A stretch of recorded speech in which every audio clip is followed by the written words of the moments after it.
hello, hello. Welcome back. We are the Weeb Junkies, and we are here for episode 2 of hmm Weebing Out. And I am joined, of course, by my friendly companions, the resident dad, Ryan. Hey, what's going on, guys? Once again, I'm Ryan. I'm a husband and I'm a dad. I've got two little ones. I've been watching anime and playing video games my entire life, over 20 years. But enough about me. Let's hear it from the amazing Jake. It's me. I'm the amazing Jake. You might have seen me at local birthday parties as a magician. That's not true.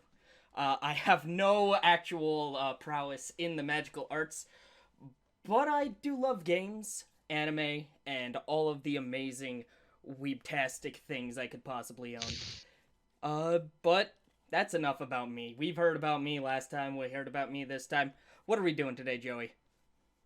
So, moving on from our local fraud magician,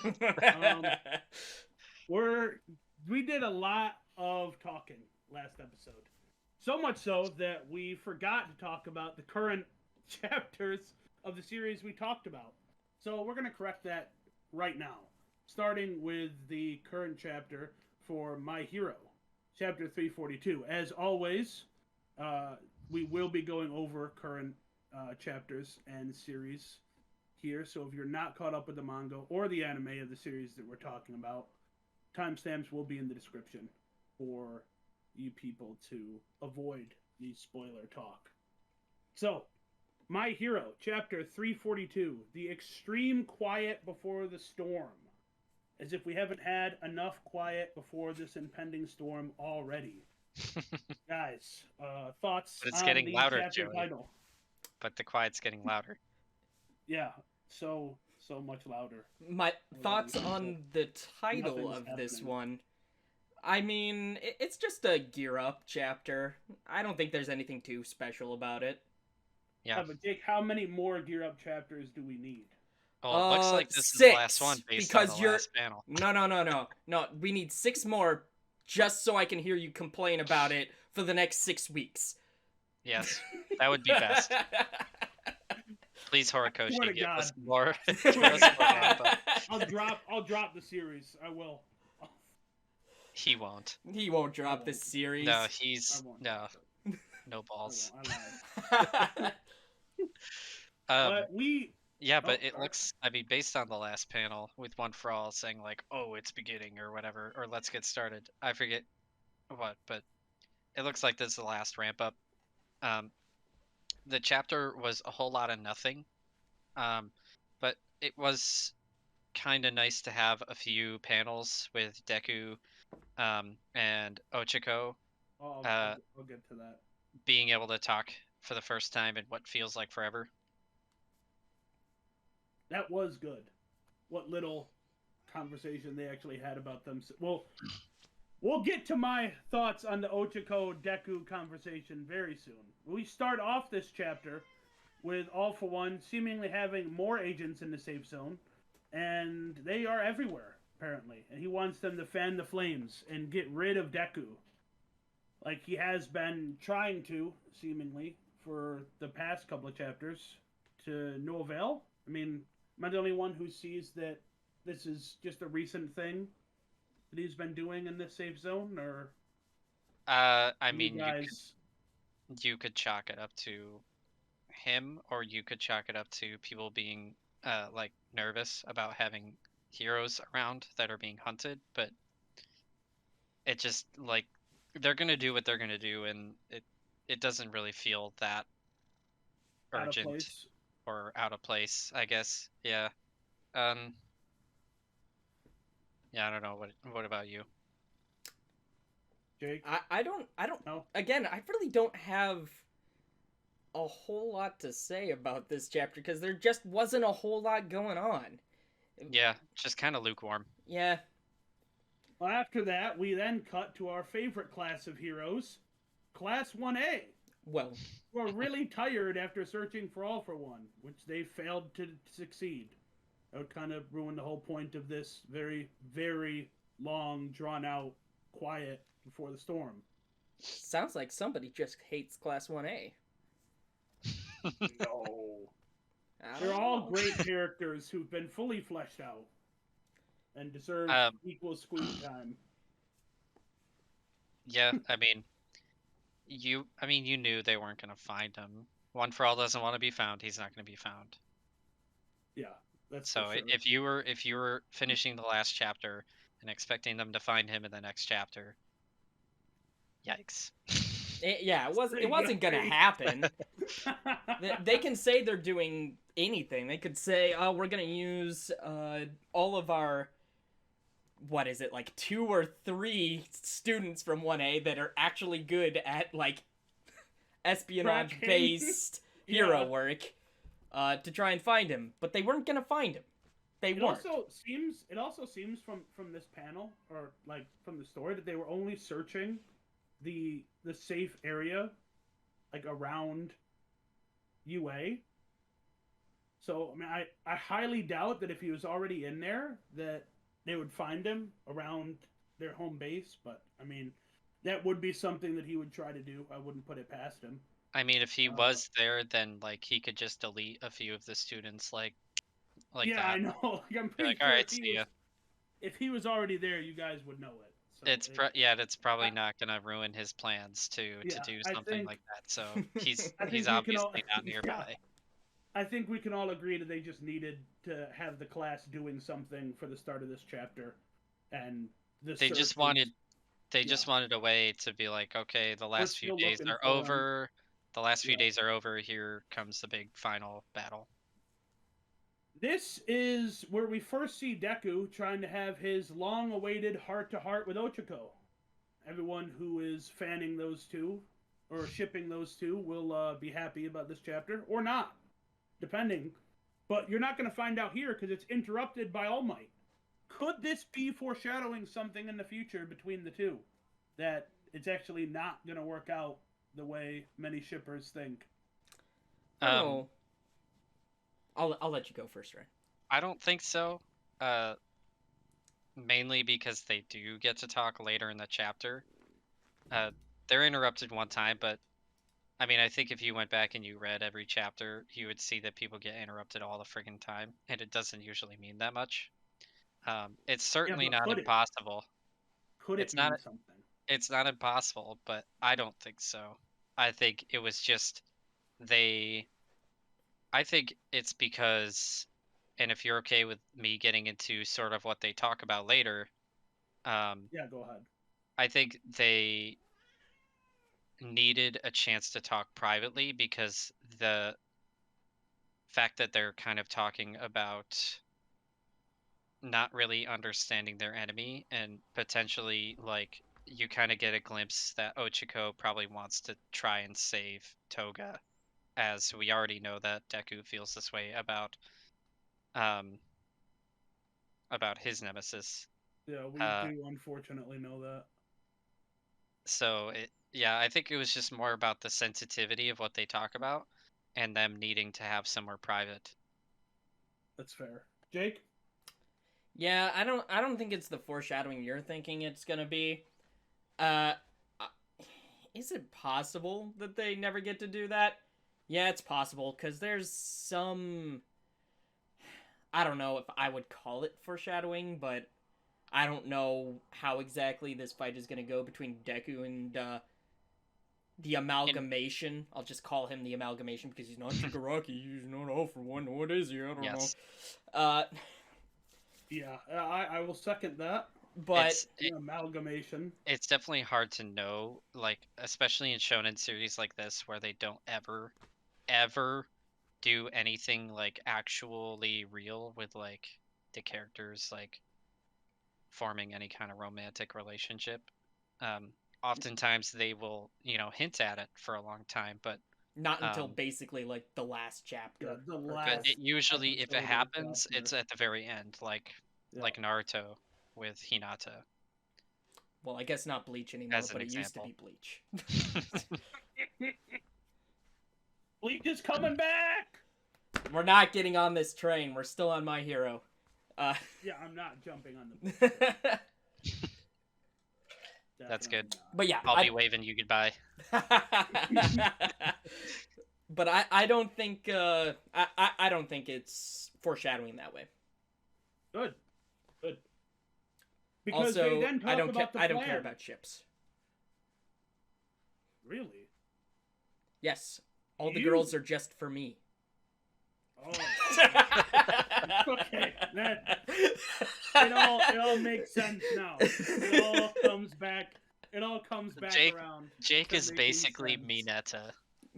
Yeah, pretty much. Jake is pretty much Mineta. He's the small, sultry one that just wants all the chicks all to I'm himself. not small. You are sultry. I'm 5'10". That's not I got super one of those small. things right. You're not an action figure like Mineta. That's true. I'll give you, yeah. Yeah, that's true. But everything else is fairly close. I'm canceled for sure. So after totally foreshadowing that both of them are going to die in the final battle, they then go to talk about the plan off screen. So we don't actually get to see the final plan, and there are a bunch of cameos with pretty much everyone that has been doing Jack for the last 6 chapters. We have no idea what Endeavor and the other adult heroes have been doing. We know that Eraser has been Talk no Jutsuing Aoyama, but that's that. Let's get some ideas on the final plan here. What do you guys think the big showdown is going to look like? Well, At least they're from the hero's side. obviously trying to split up the villain forces. So, I mean, I don't know. I think the big thing is they'll probably put, I don't know. They'll probably try and trick the villains into thinking that Deku is in one place when he's in another. That's kind of the biggest thing that comes to my mind. You think they'll otherwise, use Aoyama to do that? Yeah, maybe Aoyama, but otherwise they'll just send everybody all at Deku all at once, and then the heroes are screwed because no matter what happens, they can't take on Tomura and All for One at once. It's not possible. Yeah, no way. So they're gonna trick the villains into thinking Deku is in one place when he's not, and they will use the confusion and whatever chaos they stir to split apart the forces. Chaos. You'll see probably 1v1s or 2v2s like all over the place for like, sort of main cast characters. Fights that you're expecting to happen, so like Ochigo versus Toga, and stuff like that. Todoroki and Endeavor versus Dabi. Yeah. Mm-hmm. Jake, you have any ideas, or do you just second Ryan's statement? Basically, all I'm expecting to see are these 1v1s. Essentially, it's gonna be the main Deku. Fights. I'm looking forward to basically the main 3 fights. I would say that are gonna be in this, and it's gonna be Deku versus the amalgamation. There's gonna be Ochako versus Toga, and then Todoroki Endeavor versus Dabi. And then and I think and probably Bakugo by will the just end, be there. probably by the end we'll see like Todoroki and Bakugo and Midoriya all versus All for One, if not everybody versus All for One. Oh yeah, no, I did forget. Deku versus the amalgamation versus Bakugo. So they're all fighting each other. Yeah. Like I said last time. But where do the other characters come in? Like I don't see how Class 1A fighting side villains. Yeah, but like where does Lemillion come in? Probably. So I'm assuming Gigantomachia is gonna have something to play. He has to. Yeah, he's basically been nothing but just a big threat that really hasn't been encountered too much. There's no way All for One just leaves him as a prisoner inside like the hero's base to just sit there. Like he's definitely gonna have a plan to wake him up, and I think the majority of the heroes will then. Yeah, go ahead. Sorry, it would be a good chance for them to have like Sun Eater and Lemillion and I forget the girl, the third in their The little big three. trio. Yeah, the big three. Yeah. It'd be a good chance for them to fight, unless they end up fighting another big bad. Who knows? What other big bags do we have, though? Well, like Bigger? if they bigger bats. I mean, I'm it trying might to be think of weird, them. but they could There's- end up fighting like Tomura or All for One. Potentially. Let's not underestimate the Nomu and Horikoshi's willingness to True. just toss Nomu at people just True. randomly. Hyper intelligent, hyper powerful Nomu out of nowhere. Yep. Most likely. Just guess what? We have Nomu again. So, you liked the no moves the first time? How about the second time? Well, how about the third time? Third time. No, a fourth we're in time? the fifth time. Yeah. So I think it's gonna be really good. Hopefully we start at next chapter, but we then see Deku and Class A leave. They say goodbye to UA, and this surprises All for One's agents. Whether it surprises All for One himself, though, is another question. Do you guys think that All for One intended for them to leave early? Yeah, I think so too. I would be willing to bet in his arrogance, he doesn't really care whether or not they're at UA. But he probably had a plan for either. Regardless, Yeah. Probably. Um, Considering his spiel a couple chapters ago. Yeah, I mean, he's a real god complex kind of guy, so I don't think it concerns him that much where he fights them. Just that he knows, in his mind, he knows he's going to come and he's going to get one for all. Yeah. Yeah. I think he is a person who likes to think that he's better than everyone around him, but I don't know if you could describe him as hyper intelligent. He's definitely intelligent, but I don't know. I definitely believe he thinks he's hyper intelligent. Well, yes.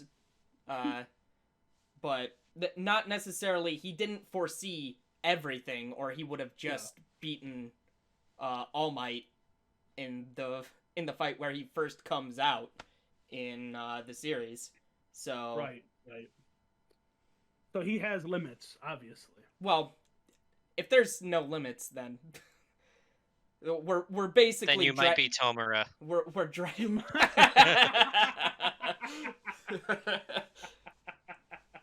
We're just talking about Dragon Ball 2.0 at that point, because We're pretty much there. Because yes, we are getting to that point, obviously, with the introduction of our favorite American hero, Stars and Stripes. Everybody's favorite chapter. I don't know. I really enjoyed her, but she was OP, and then her fight was crap. But we're not gonna go over that again. We're not dredging that back No, up, no. Especially when we have finally the heart-to-heart between Deku and Ochiko finally taking place. I was actually looking forward to this because I did want to see more of Ochiko before the final fight because, like Jake said last week, and I think a lot of people are feeling this, I have absolutely no clue how Ochiko is expected to beat Toga. Like, at all. Their last encounter definitely felt like Toga was ahead of Ochiko, literally every part of the way, and just toyed with her pretty much. I feel like So it has to be Ochiko plus somebody else, yeah, or Ochiko just gets bodied instantly. Who is she gonna have though? I mean, she could just have Froppy. At this point No. because- I don't remember his name, but it's the guy from 1B. Well, I guess it's 2B now. They're Shinsu? seconds. Yes. Because his Shinsu's powers definitely The gonna mind play- control guy? Sim. Oh no, sorry, not Shinsu. Oh, the Copycat. yeah, the copy. The other copycat. Oh my gosh, What's his I don't name? remember his name. It starts with an M. I'm pretty sure. But yeah, I could see that. That would be interesting. It's another potential way that they could try to split up the Because forces. it makes it into a... I actually hadn't considered them bringing Class 1B into this, but Monoma. that would be pretty Monoma was crazy. his Yeah, name. Monoma. Yep. But that's my thought. When I you had have a considered character who is bringing in also a 1B. copycat, I'm hoping... It's hard because they're really pushing the 1A angle, so we're moving away from having a lot of characters from other classes. Incredibly disappointing. They I'll could tell you still one bring in thing- the sorry, Shiketsu go ahead. kids as well. They could. Yeah. Yeah. I'll tell you one thing. I'm going to be incredibly disappointed if this fight just turns out to be a couple flashy moves from them and then Ochiko beats her with her hand-to-hand combat. I'm going to be I highly doubt... I'm going to be immensely disappointed. I highly that doubt happens. that would be the case. I Because don't think it's Toga's gonna happen. powers are way too strong for hand-to-hand combat. Yeah. But, I mean, that's... If it ends up just being her versus Toga... Unless they were to, I don't like... see how they... I don't This see how fight they is write. going to be much more psychological than anything. Yeah, run out... If she was able to run out her power, so to speak, where she doesn't have any more blood to Potentially. take... Yeah. Or Like an blood gonna be a endurance battle. It's going to be kind of a battle of wills, I think, Yeah. Very possible. with Toga trying to break Ochiko, because she doesn't necessarily need to win, but she will want to, I think. Yeah. Because she has that personality. Because she's effed up. Yeah. Surprisingly, in Deku's heart to heart with Ochiko, they spend very little time actually talking about each other.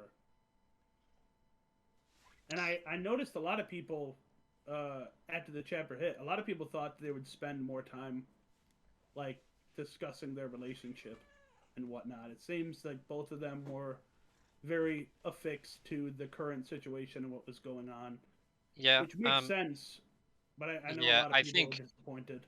Yeah, I think on one hand, people would have liked that, but at the same time, I think it's very in line with their characters, especially Deku, to be solely focused on exactly what's going on. Like you remember the Cheiha Sekai stuff, where they had the plan to go in and take down the gang, and every time they showed Midoriya at school, he was like barely keeping it together. The only thing that he could think about was this plan and saving.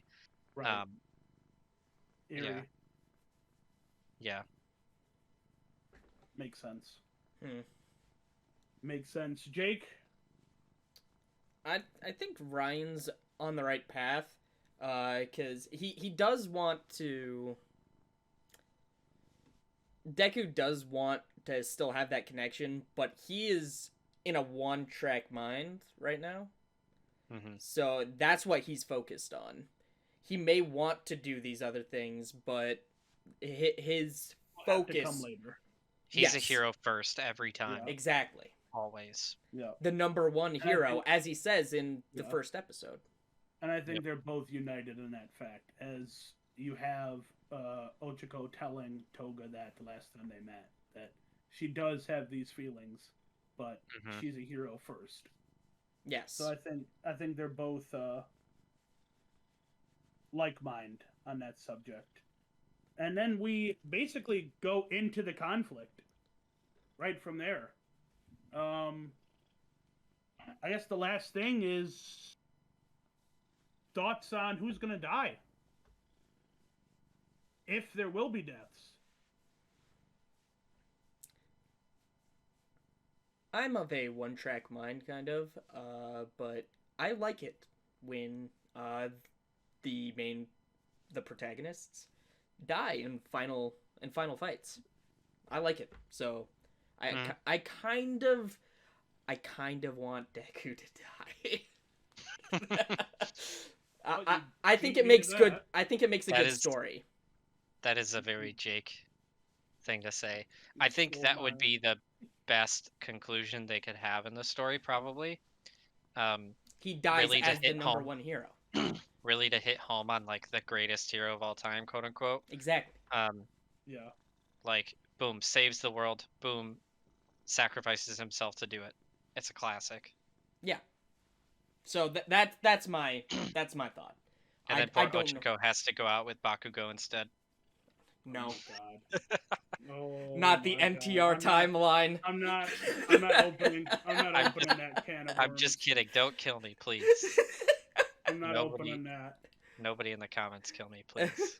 All right, so let's go over, because didn't mean it. me personally, I think you're done, dude. It's too late. You're already gone. Yeah.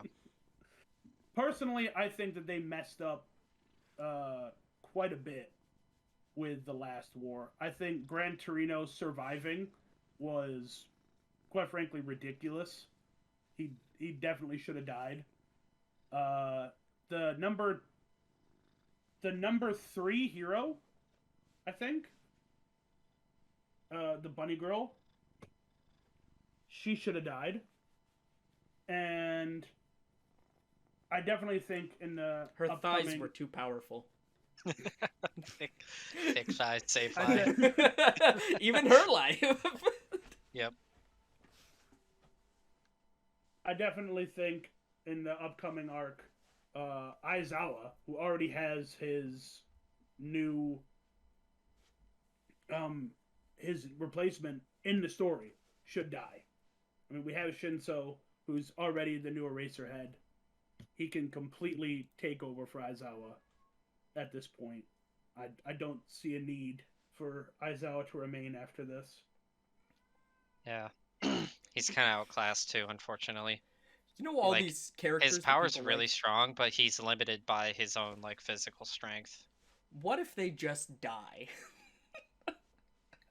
Yeah, Kill everyone. 1A, everybody's dead. I don't think he has the balls to do it, but I would support it wholeheartedly. The Goonies. Wholeheartedly. But yeah, I think that's about it for my hero. So we can move right on to Jujutsu Kaisen. Oh boy. Now, my compatriots here have had a daunting task ahead of them, because they had to catch up in the series for Jake in 4 days. So, really quickly, before we get into the current chapter, Jake, I'll start with you. Oh no. How has your opinion of the show now that you're caught up in Show? I haven't watched the show. Sorry, the series. With the What series? is your opinion of it? Listen, so far? listen. I think that if I didn't have to read it in 2 days, I'd have enjoyed it a heck of a lot more. But it seems interesting. It's definitely got good fights, which, you know, if I'm gonna read or watch a shonen, it better have some damn good fights. That's what I need, some good fights. Because I usually just watch anime for conversations, relationship building, that sort of stuff, because I love shoujos. But if I'm watching a shonen, I want some good fights, and I haven't seen the anime, but some of the fights that I have read probably translate pretty well into good fights in the anime. They're very well. Yeah. Maybe not real Demon good. Slayer level, because we'll get into that. But That's not fair. that's not fair to any show. We'll get into that. There's the normal tier list for like, oh, here's like boom, best fights and worst fights, and then like there's a separate tier list that's like way higher. That's here's Demon Slayer. Just Demon Slayer fights. And it's competing against itself. Yes. So I did enjoy it. I'm probably going to have to go through and reread parts to even memorize some of the names, remember some of the things that happen, because you guys might say a fight or an event that happens, and I'm Yeah. that happened. Sure, yeah. it's definitely very unfortunate because the series is very reminiscent or similar to a lot of ways of Hunter x Hunter, where a lot of things like non-fight wise takes a lot of plot points take several days or time rereading the chapters to really understand. A lot of what happens in the series is much more deep than you initially think about on the first read through or watch, and it's Mm-hmm. unfortunate that Especially you certain had to. powers, Yeah, certain abilities. Yeah. it's unfortunate you had to rush I through it, but I wanted to get moving on into Ryan's perspective, who has had more time with the show, thankfully. yeah, He's well, I watched the watched show, yeah, I and watched the first season and I'm really looking forward to the movie sometime this year when it comes out in next month, theaters. baby, Yeah. Um we'll go and see it for sure. And March 18th. we'll probably give our thoughts in a video. But anyways, um I had already watched the show, but that still left me with like 120 chapters to read. And I started it last week. So I was also cramming. And cramming is it's very difficult to retain everything when you cram. Um, but I do think I have a very good grasp on everything that's happened, and I enjoyed pretty much all of it. I think it's been really really good. I can't tell you how badly I wanted them to kill Mahito, so badly, was and that it's was that funny because before or after it's the funny elephant in the because I room? remember uh I remember watching the show and being like, "Oh my god, this guy is the worst. I can't wait for him to die." But it's probably not going to be Yeah, till the end. Um yeah, and then they're doing the Shibuya incident, which if you know the series, it's insane. it's Um crazy. and Mahito just pulls a literal rabbit out of a hat and the hat came out of his own butthole and he just ends up killing best girl Nobara out of nowhere. I reached peak levels of wanting him to die. Heartbreak. Um, Not only so I was not very only happy when they Nobara, killed him. And not only Nobara, you're forgetting someone. nobody's as important. Nobody else is Well, as yeah, important. that's Sorry, true. sorry, Nanami. You were cool, but Nobara is best. Um, but yeah, it was. It's cool. This sort of post Gojo time Yeah, is really cool because we're getting to see um, like a whole new perspective on how the world uh, is kind of a huge farce with yeah, Gojo alive and kicking. Um, when he's trapped, we see really what the world is kind of actually like. It was kind of already like that under the surface, it feels like. But with Gojo yeah, gone, like, boom, chaos yeah, reigns. And yeah. it's insane. And I mean, you have a whole new perspective for like how powerful certain enemies are because I think it was really easy to see Gojo's fight with Jugo early on in the series, for example, where he just absolutely makes a mockery of him. yeah. And you're probably thinking to yourself like, oh well, this guy's kind of small fry. Not really. No, no, This guy's he's really actually not. he's actually kind of insane, and a lot of the guys that they're dealing with right now in this big battle royale um sort of like story arc that's going on, most of the characters do not stand up to this guy who literally was made to look like a fly Joke. by Yeah, Gojo. compared to Gojo. So It really. this frees Oh, up the sorry. series. Sorry, um, the last thing I was gonna say is it frees up the series to really um like give it gives them a chance to show like To expand how dangerous like special grade curses are yeah and like how deep of shit they're in all the when time, Mm-hmm. one shows up. Yeah, just you all the time really because like they can yeah show up anytime anywhere. Any And event could be a special grade cursed womb or a yeah, cursed spirit. and like characters that you know will just die like that. Yeah, They'll just die. yeah. I think season one definitely does a fantastic job, like you pointed out, of like you don't see them really fight.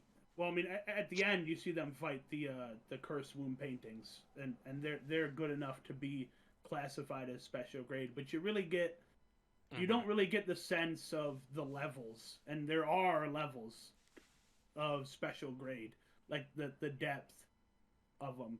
And so, like you said, when you see Jogo fight Gojo, and you're like, okay, well, this is ridiculous. Even though you have Itadori in that setting saying like this guy's crazy, like the average person is going to be like, oh well, they'll toss him out easy.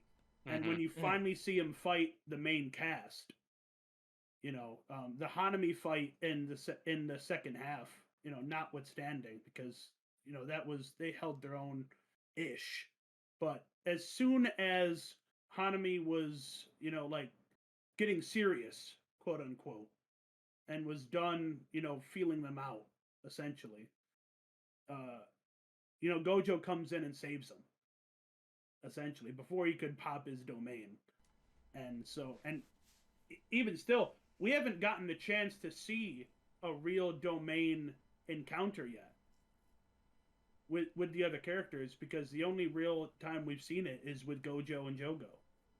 So Mm. I think that a lot of people coming up, especially anime onlys, with season two, it's gonna blow their minds.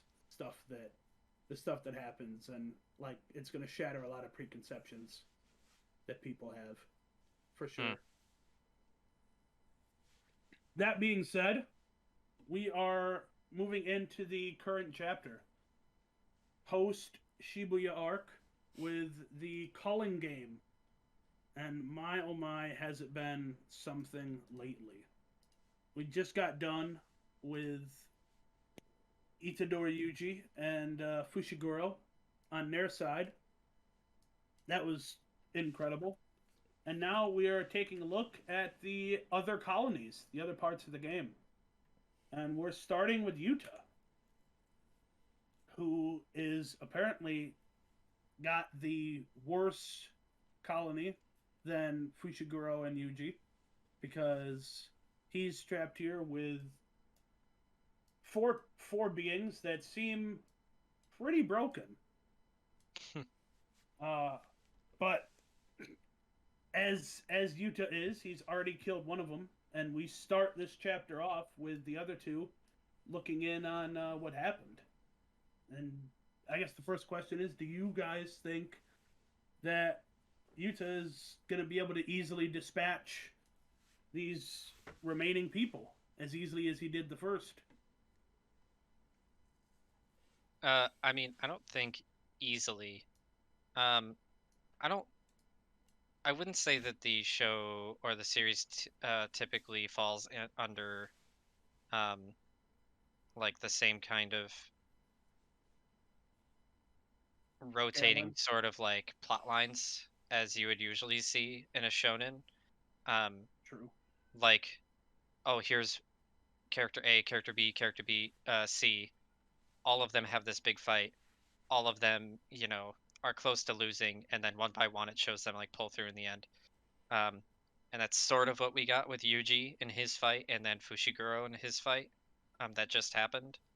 Um, but I mean, I think we could potentially see this happen with Okotsu, um, just due to the fact that they seem to be trying to kind of build up these new um, curse spirits slash curse energy users. Um, and I mean, what better way to do that than bring in some characters that can really do some heavy hitting?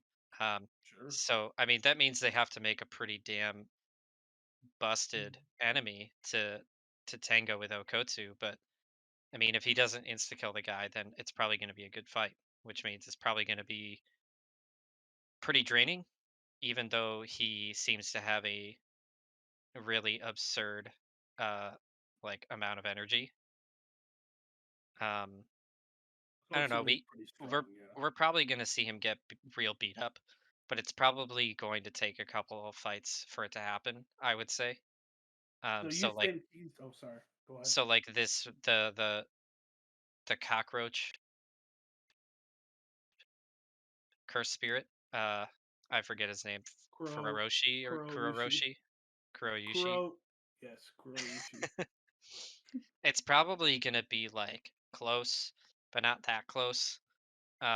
It'll probably be like the next fight or the fight after that, like between these four, that he's really gonna start to get like injured and slow down.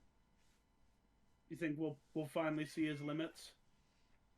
Um, we're definitely gonna see his domain, Ooh, you think he has a domain? That's bold. probably, That's Chris. bold of you probably. to assume. I guess. I would I know would love to see it. I I know would it's love to see it. I know it's very unique in that world for like a fighter to have a domain, but he has been built It's up to be like I don't know, man, the way that they've talked about him, he's like he's a big shot, like power wise. At least to like within Jujutsu Academy to put it in standards. perspective. So far, the only cursed sorcerers that we know of that have a domain are Gojo. Fushiguro's not complete, Hmm. but that's about it. Didn't Geto have one? Um, no, Geto did not. Did he not? No, we can assume Kenjaku Yeah, does, and he's in Geto and right now, probably but Tengen. potentially Tengen's still a mystery. But Hmm. it is very rare for cursed sorcerers to have domains versus cursed spirits, which I think again just goes to show that sorcerers are very much on the back step against cursed spirits kind of most of the time. outclassed. Yeah, I think Jake, Okotsu will have a domain. I hope. I hope he does. Jake, your thoughts? Ryan's been kind of. Owning it. My Well, bad. that's fine because on Jujutsu, I hopefully I will have more information fully installed in my brain for next time. But His brain's kind of scrambled egg. a little bit for Jujutsu. Yeah, that's understandable. uh, let's see. In my mind, I hope he actually can't, because I'm trying to go down what the question was. I hope he can't handle this because if he can easily handle it, then it's kind of just boring fights, right? Like if a person can always handle what's being thrown at them, the fights become rather bland and boring. So what Uh, was the point of getting rid of Gojo, right? that you've got to challenge the characters with power spikes, or nothing's gonna change.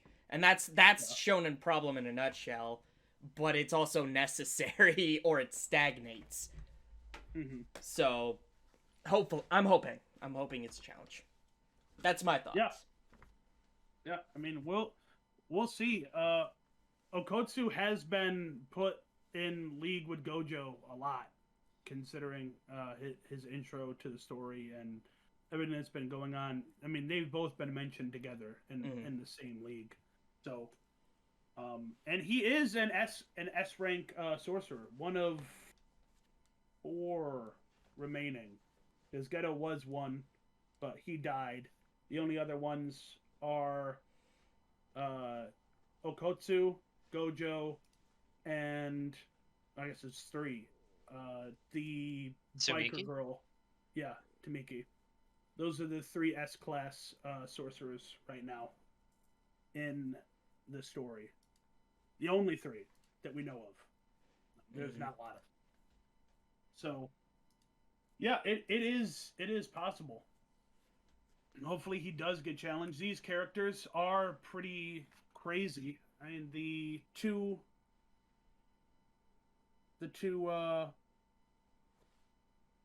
characters that we see. Ryu Ishigori, he's basically a JoJo's character, or he looks like one. And he apparently, according to the series, boasts the highest cursed energy output of all the players in the Culling game. So that'll be really interesting to see him go up against Probably Rika. Probably the guy that's going to give Okotsu the biggest trouble. Well, You would think, but the girl, Takako Uru, is a former assassin, and her curse technique allows her to quote unquote control the sky. Oh yeah, whatever that means. Yeah, We'll see. So, I mean, we'll see that, and I have to get your guys' opinion real quick because there's not that much left to go over in the overall chapter. It's a fighting chapter, really. But what did you guys think of the Swarm?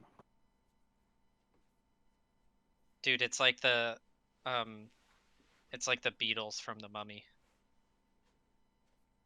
Nice. What Yeah, I or- was or the immediately scarabs, thinking of was sorry. Nice reference. The scarabs from the Mummy where they're eating all the people. my Yeah. thought went to the mosquitoes from One Punch Man. Nice. With the mosquito lady. yeah. Yeah. Yes. Yeah. The mosquito definitely- chick that Saitama just swats. Yep. Definitely a different direction here, but Yeah, for sure. But that was my immediate thought when I first saw him. I was like, oh, mosquitoes. Mosquito lady. Yeah, I feel like this swarm could like be really difficult for some sorcerers and not difficult at all for others. yeah, it definitely depends. We see Okotsu kind of handle it. You know, he kind of brushes it off. He's definitely on guard against it because I think its mobility definitely presents a challenge to most people. Mm-hmm. And we end the chapter pretty much with Ryu and Takoto pretty set to just watch this fight take place. We do have Okotsu vowing in this chapter to handle the Culling game on his own, essentially. His Mm-hmm. respect for Gojo is pretty deep, considering how... Oh, sorry. Go ahead. No, sorry. I was just gonna say I was waiting for you to bring up that I think Okotsu will die in this arc because he said that. I think that's foreshadowing that he's going to die Oh! for sure. Oh, that's the first death flag. Yeah, that's the first death flag. Big I death can handle flag. this alone. Boom, he's screwed. I'm so Alright. powerful I can do it by myself. Dies. Yep. That's... Jake? You gonna jump in on that hot take? GG, bro. I don't have enough You haven't had enough time with it. I haven't had enough time to digest Jujutsu, obviously. That's But fair. I mean, the death flag's there. hope Ryan's not characters wrong. die. Like what? What do you want me to say, Joey? I hope characters die This is- because Well, you turned into the right show. that's This is serious. literally him saying that is like the Reigns of Castamere playing in Game of Thrones. Like, boom, Yeah. you know somebody's dead. Yeah. You're not wrong there. That is a death flag. That But- is a big death flag. Yeah, I want to see characters die. That's all I want to see. Roasted. Wow. Bloodthirsty. I want to see Yeah. Deku die. I want to see all Jake- these characters in Jujutsu Kaisen die. Just Jake's death. interesting. He either wants Kill to 'em see all. characters grow and develop and form relationships, or he wants them dead. If I'm watching a shonen, characters better die. Is all I'm saying. Yeah. And then they end the chapter with him about to go off against the cockroach, who pulls out a new weapon called the Festering Life Sword. So Very I mean, unexpected for a cockroach to wield a sword, but damn it. yeah, Give me but more. Let me There see. you go. It will. We'll see how that fight plays out. I did not expect it to be a sword fight between the two, but you know, JJK's fights are Sword really fights are really better. hard to. I'm not sure it's to- gonna be without going like into it. I'm not sure it's gonna be a sword fight more than it's probably just a tool for the cockroach. Right. Definitely sounds like one. These fights, like Hunter, are the power systems are so abstract. It's really hard to gauge what's gonna Yes. happen in fights. True. Like the lawyer guy could have easily killed Yuji if Yuji Yeah. wasn't smarter or wasn't if he was like even a little bit more dumb. The lawyer guy could have easily killed Yuji because his power Yeah. was kind of busted. Yep. All right. Yeah. I think we've covered this chapter, and there's a fighting chapter. There's not that much left to go over. So now we can move right into the cliffhanger central. All aboard. Wait, whoa. Which of the two Because- cliffhanger centrals are we talking about? There's I two mean- big series that are cliffhanger centrals here. There's several. Let's start with the better one. Some would say the best one. Okay. Let's hear Demon which one you're gonna say. Slayer. Okay, good. I thought about saying the other one. You thought, but you would have I been don't think wrong. we're Yeah, going over the but other I one in didn't. this episode. No, I don't think we'll have enough time. Next week. Next There's- week we'll there's go a lot. over it. There's a lot to go over with the other one, so we'll have to. do that Anyways. one next Yes. But anyways, let's talk about the beautiful, wonderful world of Demon Slayer. The week. And how horrifying, everyone terrifying, dies, and disturbing it's world all of bad. Slayer. I mean, both those sentences are true. Yes. Man. So let's start with the first cliffhanger then. What are the how have you guys liked the overall conflict here? Like, let's put it up against Mugen Train. What have you guys preferred? I mean, I know this one isn't over yet, but Up until this episode, the fights in Mugen Train were better. That's But this episode put it on an equal playing field. That's what I You? think. yeah. I think the fights. I'm gonna try to be very specific here. I think the fights themselves, not specifically animation of the fights, but the actual fights, I have enjoyed just as much as Mugen Train. Mm-hmm. But until this last episode, definitely Mugen Train was better animated. But this last episode This last episode was amazing. kicked I think kicked the crap out of Mugen Train, and Mugen Train was animated beautifully, but this last episode was just so beautiful. It was so well animated. It I'm was surprised it wasn't trending on Twitter. it was incredible to above look at. it was above movie level animation by far. Well, not I won't say by far. Let me retract that a little bit. But Mugen Train is one of the most beautiful animated movies that's been out in a long time. And Yeah, for sure. this last fight was better than Mugen Train's best fight. In my mind, in my opinion. You guys may disagree, but I think this was a little bit better choreographed and a little bit better animated. So for my take, I liked the train fight with Tanjiro and Inosuke. Inosuke. I like that aspect. I think that the show so far has done a great job of giving each character their own, role in the fights to begin with, while also maintaining the fact that all the main characters really are punching well above their level here in these fights. They're still learning, and they're going up against enemies, at least in this arc, that are well above their pay grade, and they were saved from it in Mugen Train by Rengoku. Yep. Who was just incredible. I think we can all agree that Rengoku's final fight was superb. Yeah. And Izui here and now, I think, has been different, but I think in a way just as good. Hmm.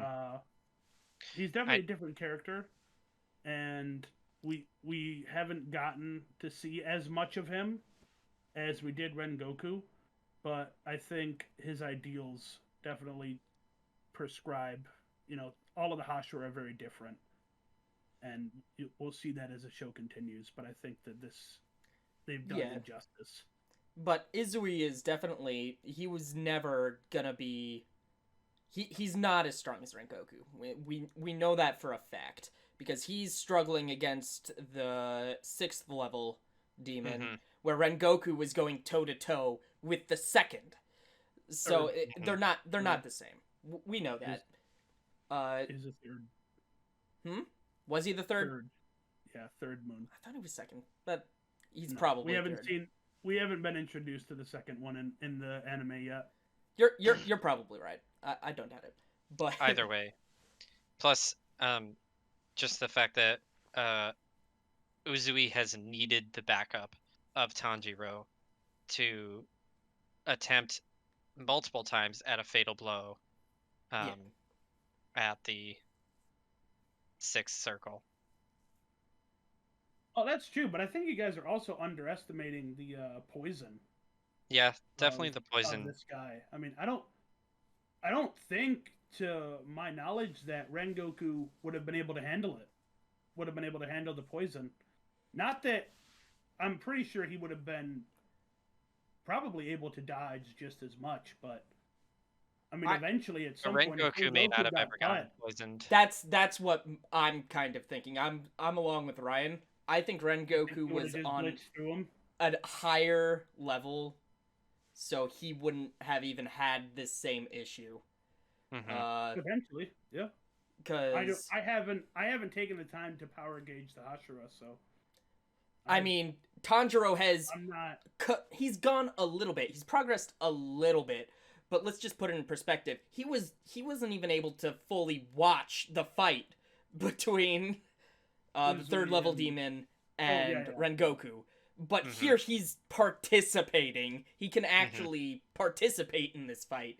That Yeah. tells you how much of a power trained. distance there is. He's trained, so He's he is trained. stronger, but A it's little stronger, right? it's but, definitely not the same. right.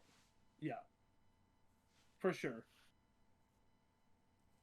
So, the first cliffhanger. How badly was that sting, Ryan? Wait, which one? The the first episode before they chopped his head off. The cliffhanger with everyone dead, Oh, pretty much. okay. Well, that's why I asked which one, because in my opinion, Yeah. the last like 5 episodes have been cliffhangers. Last But 4 or 5, yeah. Yeah, But- pretty much. well, with this episode, you will carry on the feeling that you probably had at the end of the last episode. There is a extreme sense of doom for the characters, and you're sitting there wondering, how the hell are they going to get out of this one? Yeah. How are they going to get out of this one? It seems so over, and if you're like me, you probably never believed for a second that Tanjiro was running away, but it was still kind of like, it was still very visceral and almost gut wrenching to see like Uzui's assumed dead, Zenitsu's trapped under burning rubble, Inosuke has been stabbed through the heart apparently, and Tanjiro is beaten and battered beyond belief, and running away from a Hashira that just wants to toy with him and kill him in the worst way possible. Oof. That stone throwing scene. Ugh. Yeah, that stirred up some not great feelings. Yeah, it was pretty brutal. Definitely. I really liked the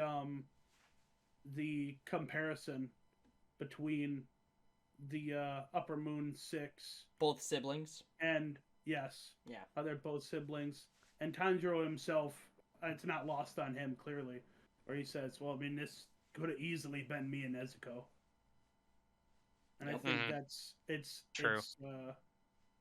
it's handled very well. And it's not lost on the demon either, who one of the reasons he's toying with him and has decided to do it this way is because Not just kill he him noticed, outright.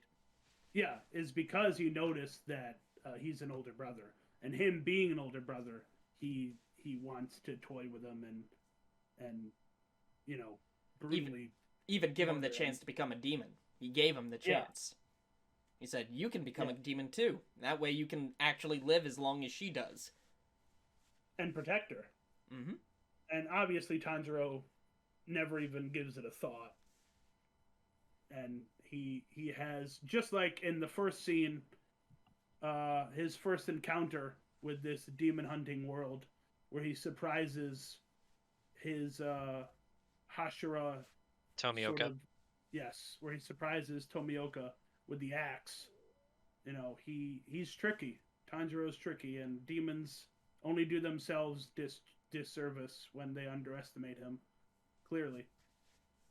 Mm-hmm. Uh, Yeah. Just about everybody That- in the series. I was very surprised when he wasn't cutting through, when Tanjiro wasn't cutting through his head. He was trying as Oh, hard at as he the- could, but he wasn't. He at wasn't able to. the first attempt. Yeah. But that whole scene was stolen by Zenitsu. Oh my goodness. The Godspeed. That Oh. beautiful animation. Oh my. Oh, hey, The no, Godspeed no. was so sick, If we're gonna dude. talk about animation, I cannot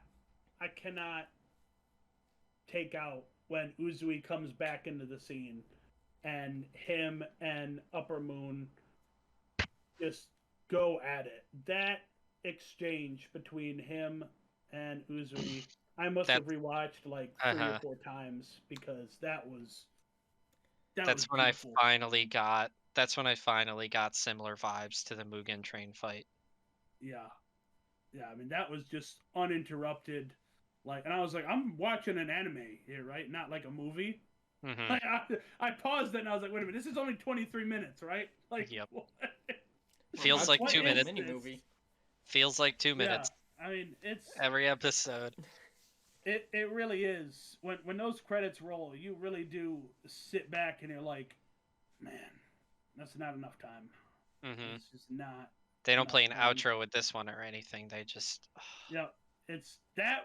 I think that was even worse. And I might have a hot take here, Worse. but You thought it was me worse? personally, no. Like for the cliffhanger, like it might be worse to not have an outro and just hold on the scene.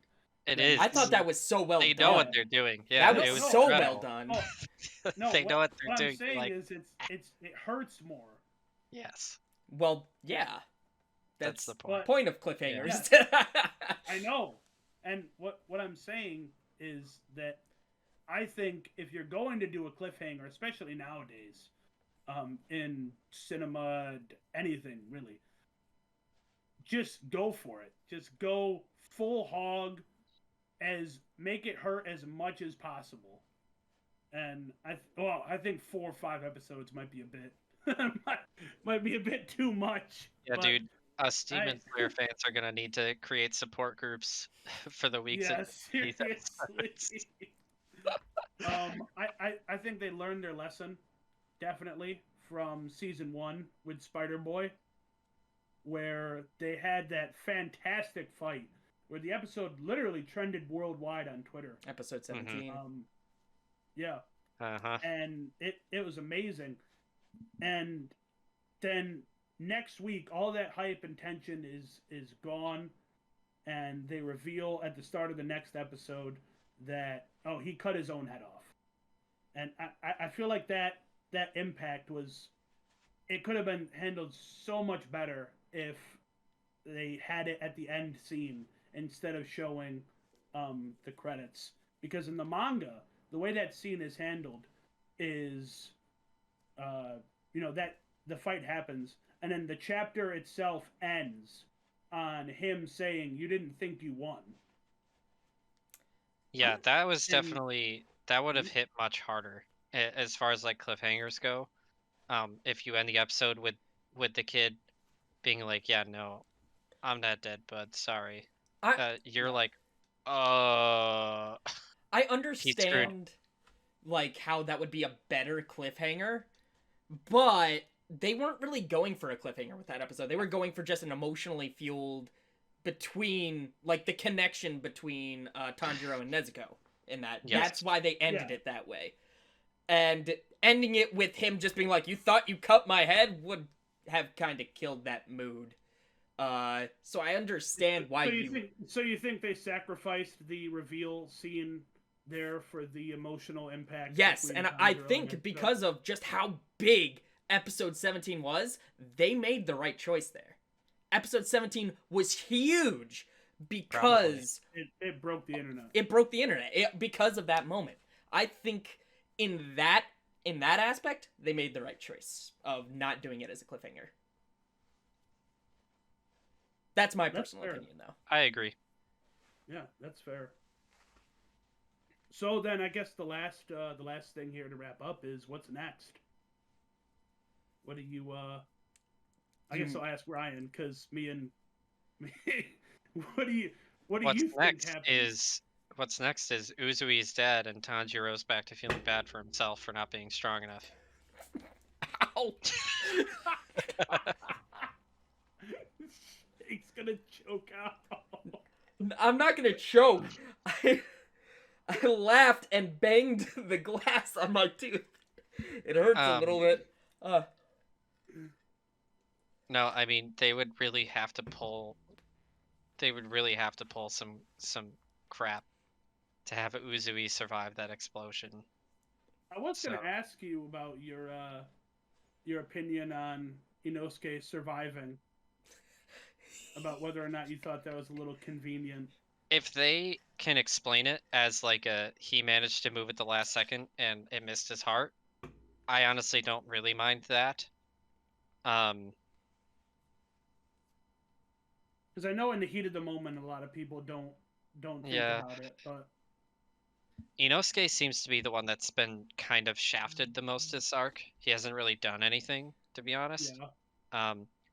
I mean, the best parts of Inosuke this arc have been like when he's running through the house and he jumps and his head smashes through the ceiling.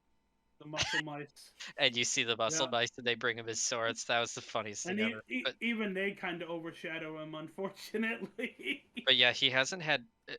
The biggest problem actually with Inosuke is they haven't had him do as much, and he's not nearly as flashy when he fights as everyone else is, because he's just kind of swinging swords or like sometimes kicking or headbutting or whatever, but he's more grounded for sure. He's kind of more like just relentless in the way that he's fighting, and it's not like this insane to look at like skill or ability, or he's not like using like a breathing technique that looks very flashy like the water or the fire or whatever. Lightning.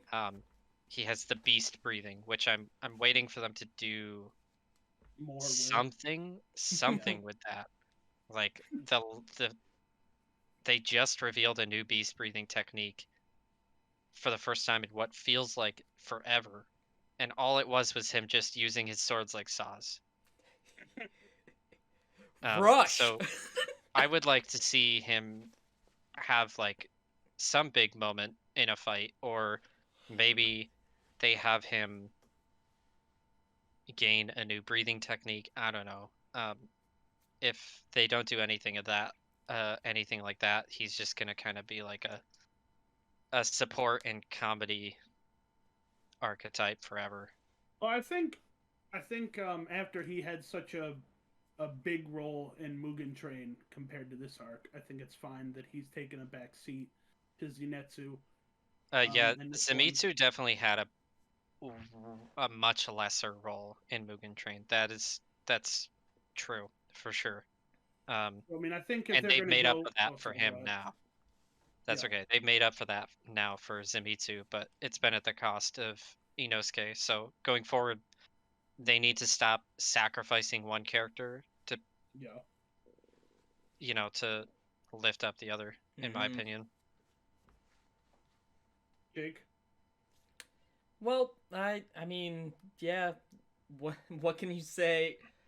Like, are you asking me about Inosuke, or are you asking me about what the future holds? Because I've read the manga, I know what the future holds. No, about the Oh man, I'm the current only anime only conversation one. about for this unfortunately. show, yeah. There's no way. There's absolutely no way. If I was an anime only, these last 4 episodes, I wouldn't. No, nope. But I'd already be reading. I would but already okay, be so reading. There's no way. my There's no reason way. my reason for never having picked up the manga is the anime is so good Fantastic. because of how good it looks. The animation.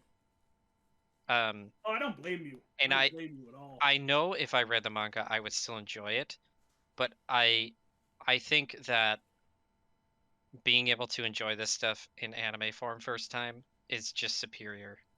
I think it's just a better experience. I don't necessarily disagree with you. It's while reading the manga, I enjoyed the story a lot, but the animation just brings it to a whole nother level. It is just it's at least for this particular series, I will say it. I'll say it right now. The anime is better.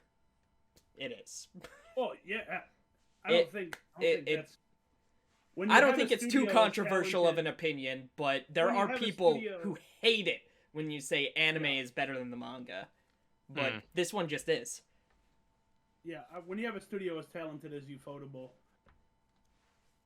there's no one else really like them right now. I think it's safe to say that there's not the only studio that's They're the I king can't even right now. compare. Yeah, it's just they're too good. That wraps up the current section. So we are moving straight forward into fresh takes, and we're going to start off with Jake on Dr. Stone. Now, last episode, you got through 3 episodes, so you're going to be talking about 4, 5, and 6. Yipper. And the floor is yours. All right. Well, you have 10 minutes. 10 minutes. Shut up. Somebody, you have 10 minutes to finish this puzzle. Somebody salty. Okay, well, I can do mine pretty easily in 10 minutes, because not a whole lot happens in episodes 4, 5, and 6. Episode 4, they work on the gunpowder, and then, Big Bad Wolf, takes our little friend. I'm not gonna remember names. I'm sorry. It'll never happen. I'm the worst at names. I'm lucky I remember my friends' names. Let's just leave it at that. Shoot. You guys can help me with this. Yuzuria. Brain eventually got it. But Yuzuria, he takes Yuzuria hostage. And Senku's basically like, okay, I'm not gonna sacrifice her life, for mine or the formula to help break people out. And then we have, the Tsukasa basically is like, well, are you gonna continue down your path of science? And Senku's like, well, that's a stupid question. Of course I'm not gonna stop. So Tsukasa kills him. Right.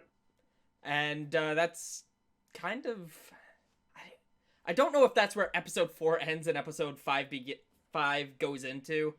No. It doesn't end there, because or wait, does it?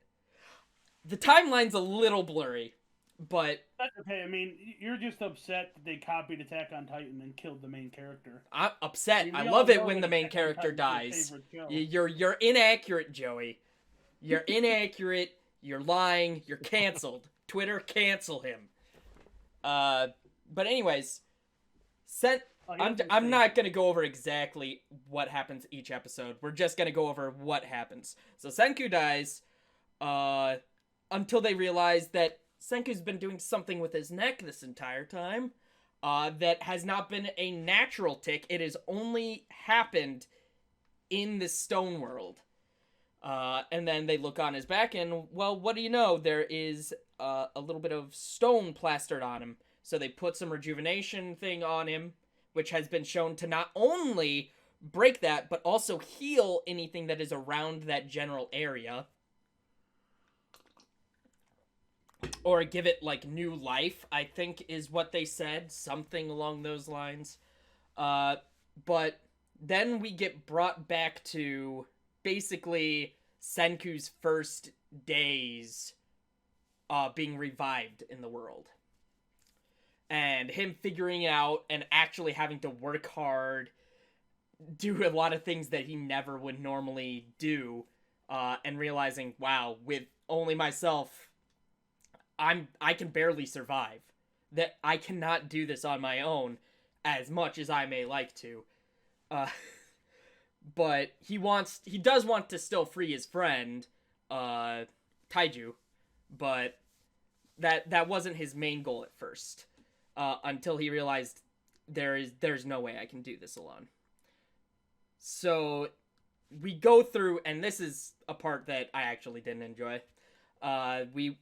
When we went through his first little bit, because you could basically surmise all that data, because he told us. He told us in the first 3 episodes basically what happened in his in the very beginning.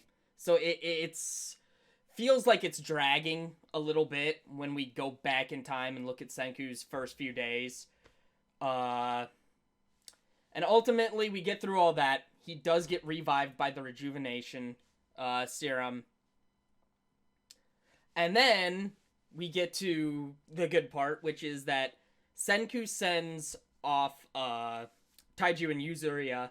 He sends both of them off on a mission to infiltrate Tsukasa's kingdom, because Tsukasa thinks that Senku is dead. So Senku can raise an army of science, essentially, to fight Tsukasa without him even knowing that he's alive. Tsukasa did not press X to doubt. He did not. No. He didn't pay respects either. No, he didn't. No respects were given that day. Actually, he did. He did, because he said that if we were in another timeline, if this was actually back when civilization was still around, we could have been friends. We could have been good friends. Tsukasa put an F in the chat. He also did put an F in the chat. Mm-hmm. But, so, all of this happens, Senku's going off, but all of a sudden we go back to Tsukasa. And he fights this newcomer, which is obviously going to be my favorite character, because, waifu material, blonde, blue eyes, and I have a type. Kohaku. Kohaku. So Kohaku I don't fights think she Tsukasa, getting her name. but even though she is extremely skilled from everything that we've seen, Tsukasa is a god, essentially, and can do whatever he wants, and basically makes a tree fall down on top of her. A huge hunkin' tree. Oh, but before this, Tsukasa does realize that Kohaku is actually not a person who has been revived, but either he thinks, I think he said 3rd generation, basically. 2nd or 3rd generation of people that have revived, but have started having children in this world. And then basically Senku saves, so Tsukasa fucks off. Tsukasa screws off because he doesn't care about her at all. He just leaves her to die. And then Senku goes, because he sees a big commotion, he goes and he saves Kohaku with a pulley system, which I found to be really cool. But Science nerd. Science nerd. But he saves her, And basically she calls him a sorcerer because of the black powder that she saw him making, which is the gunpowder. So that's basically everything that happened in 3 episodes. So I liked some of it, but some of it felt like it was dragging again. It felt a lot like the in between. Episode 5 felt like it really dragged to me. Mm-hmm. It seems like a lot of the issues that you have with the show center around Tsukasa. Not like necessarily his character, just how he's implemented into it. Kind of, yeah. Tsukasa has been which isn't a bad thing. Like, he's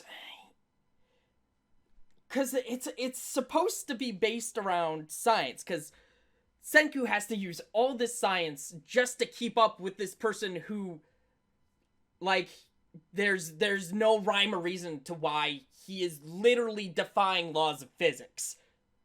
he's just the world's strongest primate. It doesn't matter. The world's strongest primate can't literally kick over a tree that is like 5 people wide. It's it's the silly part of the show. There's plenty of silliness to offset the science and the stuff that like really and I feels like authentic. I do like it. Like, it's a part of anime. It's not supposed to be reality, but it's that juxtaposition of the science being like, this is specific science, this is accurate science. It's that juxtaposition that is kind of grinding a little bit on me. It's a good show. I like it. It's just Tsukasa really does grind my gears. Because there's some things like, there are people that could probably move and react and act like, so far what I've seen of Kohaku. But Tsukasa is a different animal. He's doing impossible things. Literally impossible things. So I did want to ask you what you thought of the science in the show so far. You being the science nerd you are, how you thought it was implemented so far, and whether or not it's accurate or. Well, I can't talk to the accuracy of literally everything, but from what I do know, it's been fairly accurate. I haven't seen anything that has been specifically super off kilter with the science specifically. Then there's. Do you like the pulley? Yeah, I like the pulley. It's how you could logistically move the tree, not by kicking it. But yeah, so the science has been good. I have really enjoyed this show for what it is. There are some fantastical moments, mainly around Tsukasa, a little bit around Taiju as well. And actually Kohaku as well, when she gets literally smashed into the ground by the tree and isn't dead. Or her organs don't rip out when the pulley lifts up the tree. It's flexible. But it's you gotta have fantastical elements, to be fair. So you're still enjoying it then? Yes, I'm still enjoying it. It has some pacing issues, but overall, yes, I'm enjoying it. Ryan, do you have any questions for him? No. Right, no, not really. Now that we have decided that Jake hates Dr. Stone and he not just Tsukasa anymore. Well, Rent-A-Girlfriend managed to do like the 3 big things that every shoujo does at some point, and it just did it all in a row, which is great. They got it all out of the way. Now I'm not sitting here waiting for it to happen. The beach episode, you're just waiting for that to happen, and then the obligatory main character saves the life of the main heroine. So that's the big thing that happened in episode 4, at least. they go on a ferry. They're gonna like tell everybody that they've broken up, Kazuya and Chizuru. But Chizuru is all seasick and she falls off the side, and almost drowns. But Kazuya jumps in and saves her. But he almost drowns, saving her. So then she has to resuscitate him with mouth to mouth.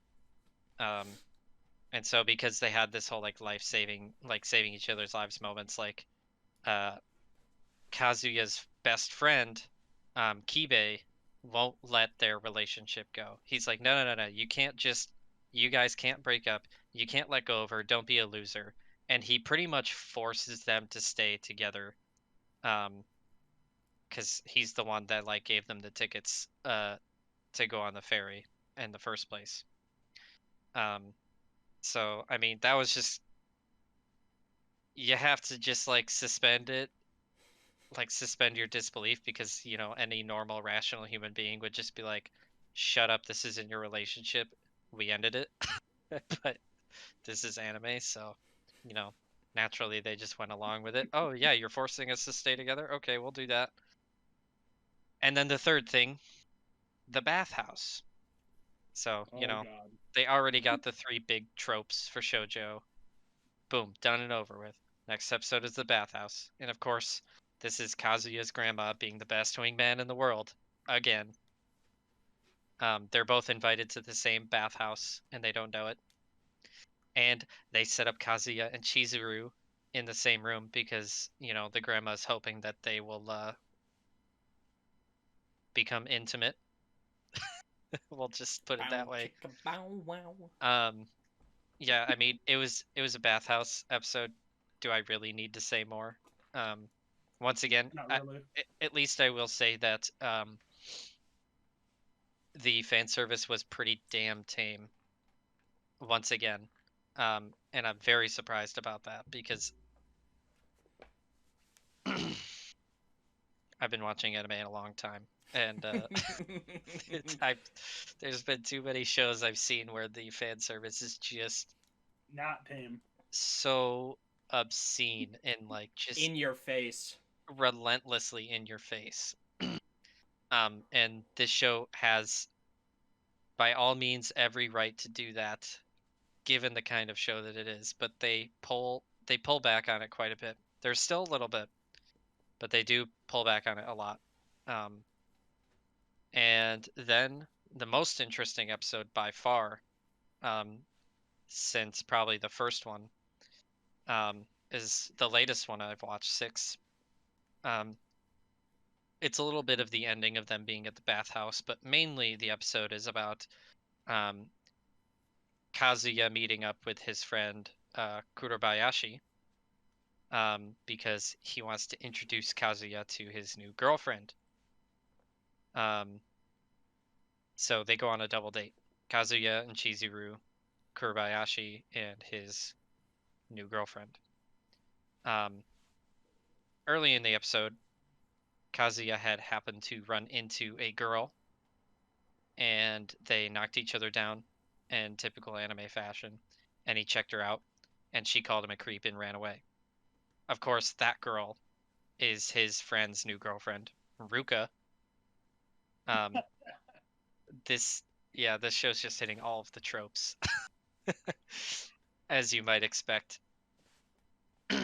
But they go rock climbing, and Kazuya cannot believe what a catch of a girl that his friend, who's clearly a turbo nerd, he can't believe he's gotten this girl. He's like, how did this happen? Well, he's almost suspicious. You idiot. Of course, he's doing the same thing you are. That's obviously a rent-a-girlfriend. Like, you can tell almost immediately he must have hired a rent-a-girlfriend, just like Kazuya. They just don't know each other are doing it. By the end of the episode, Ruka has confronted Chizuru and been like, yo, you're a rent-a-girlfriend, right? And she just flat out denies it because for some reason she also doesn't realize that Ruka is a rent-a-girlfriend when she clearly is. But by the end of the episode, Kazuya just won't leave the two of them alone. until Kurabayashi finally leaves and Ruka is going to go on to a train to go home. And Kazuya runs after her to go and confront her, and boom, there she is. So yeah, it's Could it be love at third sight? could it be love at third sight? Who knows? More like love at third base. True. True. Well, how's the There how's was- the best That's the girl? first time I knew I There was was in not love. there was not as much Mami in these last few episodes. She was in the fairy episode. He was going to mean go best and girl? he was gonna go and confess to Mami because they were telling everybody that they broke up. But of course that doesn't happen. His loss. Thank goodness. His loss. At least for Kazuya's sake, thank goodness. The ultimate simp. She's the worst character ever. It's actually um, opposite day, so thank you for that. But you're not Mommy, Joey. You're not No, her. she's the best. Sorry, dude. Don't... Who hurt you? Who did this to you? I've been hurt plenty of times, and mommy is just not it, man. Who hurt you? Yeah, she It's sucks. a long story. Well, they've only just introduced Ruka, so I can't say that much about her. She seems much more feisty, just right out the gate. But Yep. when Chizuru's not being her rent-a-girlfriend personality, she also seems pretty feisty. So I don't know. Hopefully the characters will be different from each other, but still likable. But for now, Chizuru remains best girl, and Kazuya remains worst boy. So I don't know about absolute worst boy, but in No, he's rom-coms, probably close to worst I boy. look. I know you think Eren Yeager is worst boy, but That's- if you shove him aside, Kazuya is worst boy. Come on. Your hatred for Attack on Titan aside. I don't hate Attack on Titan. I No, hate he just Eren hates Yeager. Eren Yeager, yes. So Don't get it Jake's hatred confused. for Attack on Titan now out in the air. Anyways, hit me with it. I'm gonna What do you wanna hit know? you with it. What do you want to because- know? Oh, I was gonna go into Golden Time. Oh, What? Sure. I mean, I mean, No. that's fine. Are you you still don't in? want to ask Let me me about let me the, ask no, you no, don't no, want Ryan. to ask me You- about the show. Yeah, no, Jake, go ahead. Are you still enjoying the show at least, Ryan? Yeah, it's pretty good. Okay. It's been entertaining. That's kind of where I think most of us have been with these shows. Yeah, Because they're not it's- exactly our cups of tea, but Yeah, it's interesting to see just how A fun distraction. dog crap Kazuya can continue to be until he changes. oh, you think he's gonna change? Oh, sweet summer child. Well, I'm just saying, if he changes. The journey's worth the watch still. He'll never be good enough. Yeah, Rest in that's fair. peace. He doesn't deserve any Re- of the rest growth. in Can peace, he work get? boy. Can he get any lower? The answer might surprise you. Women hate him. 3 out of 5 doctors hate him. You didn't have any other questions, Jake? No, I He just went want to know over- how he's enjoying the show. He went over pretty much everything I was going to ask him. Well, there you go. He clearly hates mommy, which It's Which is wrong. isn't. yeah. I'll no. give you a weekly. I'll continue to give weekly updates on how much I hate mommy. But Listen, It's your pretty hatred big. for mommy is around where my hatred for Tsukasa is. So, we both have our characters we hate in these shows. yeah, it's There we pretty go. big. Yeah. How about There we you? go. How about Golden Time, Joey? Let's hear it. Wow. Wow. Tell me, my son. Well, I guess as an opener, I'll just say this escalated quickly. I was not emotionally prepared for episodes 4, 5, and 6. You never are. These were roller coasters. I guess I'll just get right into episode 4. Right off the bat, I find it hilarious that Coco went through all that introspection in episode 3 just to come in at the start and mess everything up again immediately with Mitsuo and their relationship. You finally get a sense that maybe she's, changed and she's taken some self introspection, and then it just crumbles immediately for her. Though I think it makes sense that it's a hard habit for her to break. Is also set up really well with her reading the text he sent right before running into him, acting chummy with Shinami, and it makes total sense that she would see that and immediately revert back to her old habits and just completely negate all the healing that she's done in the last episode. So it was funny to see that, but it was unfortunate that she's back in a worse place than she started the episode in. Although I do have to say, I'm not a huge fan, if in fact the show decides to go this route, of her falling out of love with Mitsuo just to fall in love with Banri. I don't want Banri to basically simp for a girl that doesn't love him till she gives up on her first love. But I mean, we shall see.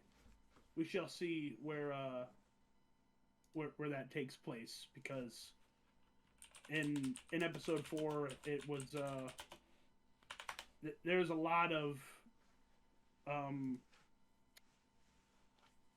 seeds planted in that episode that the next 2 would just ruin completely.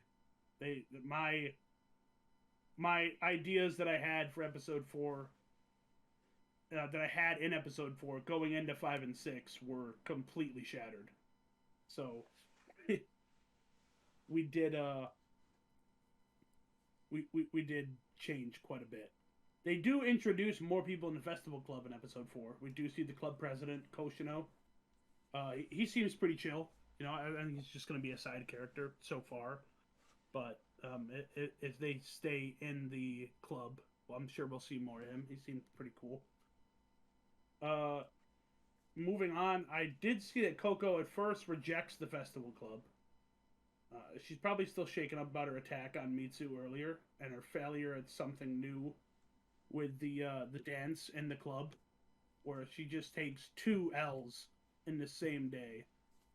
And it's really hard for her to be confident enough to then take that next step in her personal journey of trying to get outside her bubble and meet new people. So I really like the hard look at her mindset in this episode, where it's really intentional or not. It's a great look at the mind of someone who's depressed or struggling to change something about themselves that they, can't really do. It really is an everyday battle, and this episode does a great job of showing how she is trying to change aspects that she doesn't like about herself, but it's hard. Life just keeps throwing stuff at you. So, in that case, Mitsuo really he does go through his whole prepared. Oh no, fuck. My notes are jumbled. Cut this part out. She goes into the confrontation with Mitsuo at the scene, or at the bar, where she's going to prove to him once and for all that they're going to be together and that she loves him. And I gotta say, he really does be on that Sigma male grind set where he's literally just watching her go through this whole prepared plan with the books and her speech and history And he just sits there like a champ and just like, it doesn't matter. You clearly didn't think about me this entire time. And it was at first really cringy to see her go through this whole plan, knowing that as a viewer, at least myself, I was like, oh god, that's not gonna work. It's not. And he really does call it out on its face that she is just beating a dead horse at this point. She's not accepting that he doesn't feel the same way, and she just bullies through with her plan. And it seems like she really did try to become the perfect person for Mitsu, who apparently just sees her as a sibling.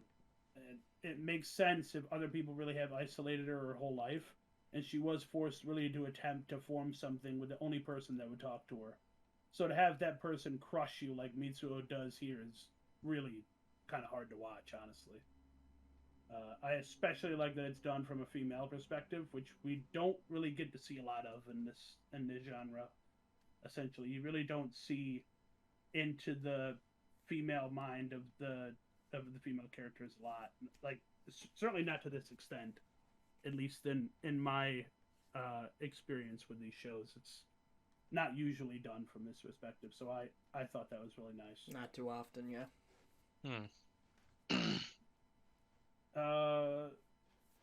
I'm not a huge fan of Banri being stuck in the middle for the scene. I didn't really like that they left him there to pick up the pieces. Because honestly, in real life, these situations very rarely produce happy endings for anyone involved. And watching that scene, I was like, oh, man, I don't see this going in a good direction. But I do like the idea that both characters are basically just going through the motions of life. Coco being unable to accept that the one person who talks to her isn't interested in her, so she lies to herself. And Banri being afraid of his current self being a lie, and he's stuck in a situation where everyone treats you as a different person, to have you question whether they like the current you or just waiting for the old you to come back. It's kind of like you're a thief in your own body. And then, of course, they end the episode with him confessing to her after everything that goes on. And right there in the room, they don't reveal it until the next episode, but he confesses and then she immediately changes the subject and goes to get her stuff. And that was really rough. I felt that scene there for him, because man, like these episodes just hit me right in the feels. I was not ready for all the punches that episode 4 hit me with, and it only gets worse with 5 and 6. So what really quickly, you guys have anything for 4? Well, I wanted to point out that having watched the show 3 times, I always have this at the forefront of my mind. Banri and Coco are such deeply conflicted, like, characters. Everything that they're going through and they're thinking and they're feeling feels so genuine and authentic, and you can understand why they make the mistakes that they make. For me, I take Coco's feelings for Mitsuo as sort of something that goes hand in hand with her obsession with planning out everything that's going to happen. And I think part of the problem isn't that like the love of her life rejected her. That, like, obviously that's part of it, but I think a equally as big part of it is letting go of these preconceived notions that she has of how her life is going to be. Having to let go of her plans that she's been building up to for so long. And for Banri, the reason why he's stuck in the middle, I think, is, I mean, there's a pretty girl, obvious, you know, it's Yeah. obvious why he would be talking to her. But B, I also think, and like you were saying with his internal struggle, I think part of it is that he has this push and pull on the inside with, like, he wants people to like him for him and not, not have people just waiting for like the old him to come back. Yeah. And so here he has the first people that he's really known, and that have known him for who he is now rather than who he was before. And it's probably very easy for him to attach himself to their lives because he doesn't have a history that he can connect to. That's the way that I took it. He doesn't really have a history that he can connect to. He doesn't have that much in his life that That he remembers. he can draw from. So everything is new to him. And so it only makes sense, I think, that he would get so invested in mistakes, yeah. That he would get so invested in what's going on with Mitsuo and Coco. They're his first friends, and he doesn't know anything else in the world. Yeah. I agree with a lot of your points, Ryan. The one thing I would add is another reason they're keeping Banri in the middle is to help with a sort of self-insert, because Banri's essentially a blank slate. Yes. Because he has been reborn. And it helps put you in the middle and feel these same feelings that Banri would be feeling. This awkwardness, this tension. Like you said, it was cringy, because it was. They wanted you to feel all these things along with feel the same feelings that Banri's feeling. Yeah, they do a great job of... The show, I will say, and you guys have echoed this, and I agree so far, the show does a fantastic job of making all the moments that happen in the show seem genuine. Yeah. They don't feel staged. They don't feel like it's moving from plot point to plot point. A lot of this stuff that happens, and you feel like you're, like Jake said, like you're self-inserted, like it's you're watching it happen to you. The show has done a great job so far of definitely bringing you into the fantasy for sure.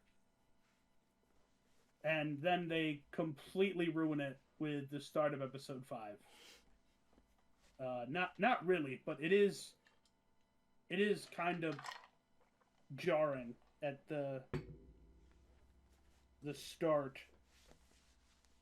of episode 5 for them to end episode 4 with actually the several episodes so far.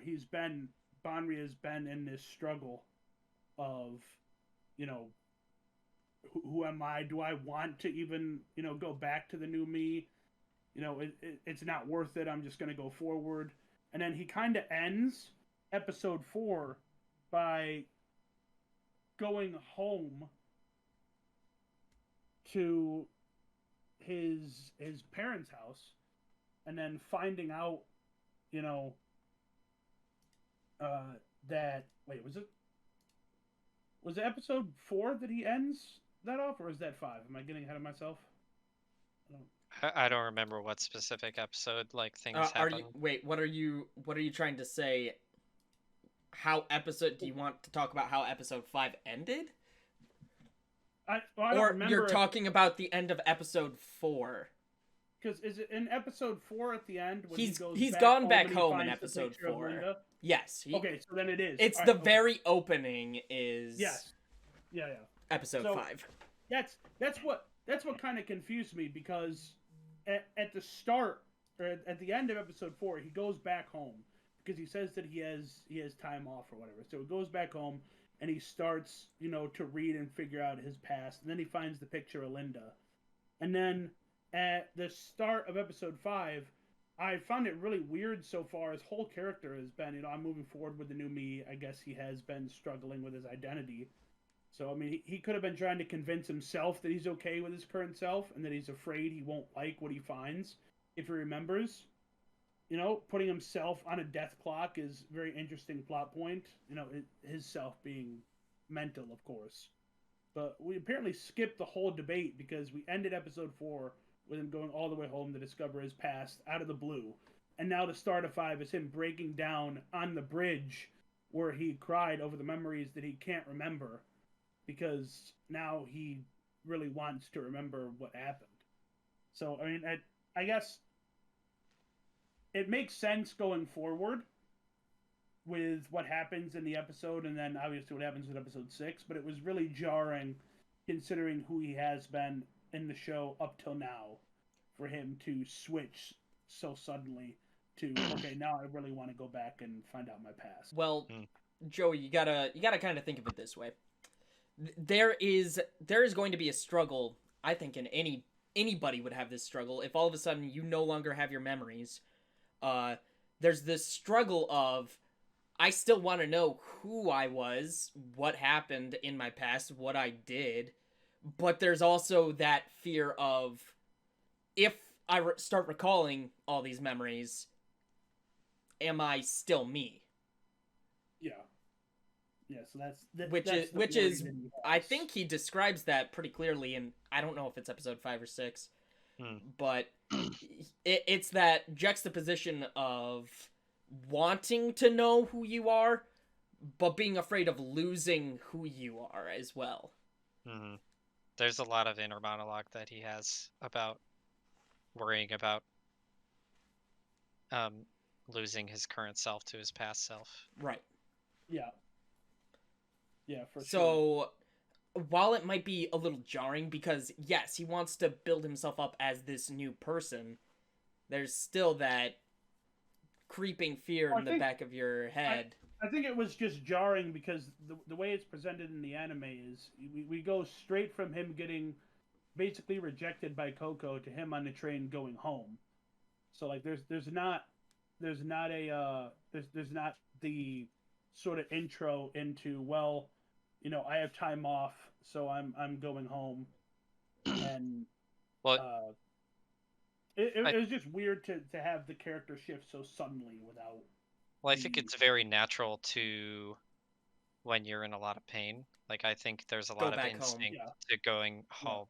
Yep. That's what I was gonna say. If it's just a reaction to him, you know, being defensive because of what happened, then yeah, it makes a lot more sense. It was just kind of, you know, the really quick change suddenly kind of threw me through a loop there, but that is okay because Bonri's soul is apparently haunting him this whole time, and we're introduced to this fact and then completely move on from it in like 2 seconds.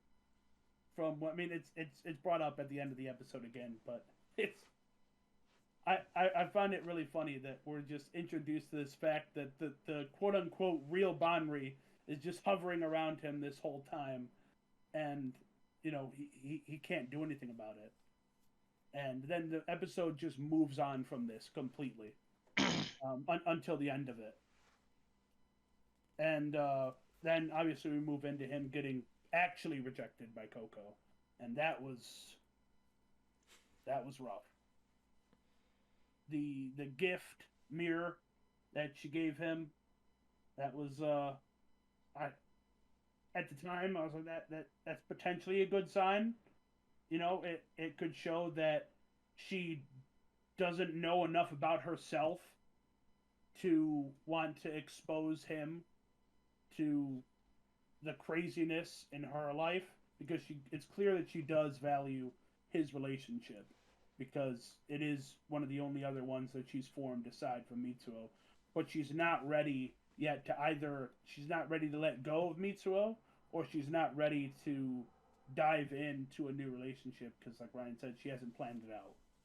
So I don't think that it was ever going to get initially a good signal